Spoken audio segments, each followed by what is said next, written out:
तो दोस्तों आप ये देख सकते हैं, ये जो टूल है पूरा फ्यूचर इसमें दिया गया है, पूरा अनलॉक टूल जैसा है वैसा सेम फ्यूचर इसमें दिया गया है, मतलब सेम वैसी है। और इस टूल को आपको डाउनलोड कैसे करना है, और डाउनलोड करने के बाद आपको इंस्टॉल करना है। इंस्टॉल पीसी में करने के बाद आपको इसमें पासवर्ड आपको इसमें इसके अंदर मिल जाएगा। और सारा मैं जो प्रोसेस है मैं पूरा आपको इस वीडियो में आपको बताने वाला हूँ। तो यहाँ से आप देख सकते हैं इसका जो एमबी है, कितना एमबी का है, यहाँ पे आप देख सकते हैं आपको 300 कुछ एमबी का है। ये टूल ज़्यादा बड़ा भी नहीं है।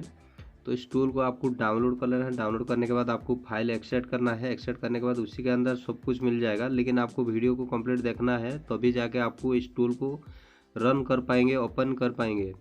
अगर आप वीडियो को थोड़ा थोड़ा स्किप कर देंगे तो आपको समझ में नहीं आएगा। तो चलिए आप यहाँ से स्टार्ट करते हैं।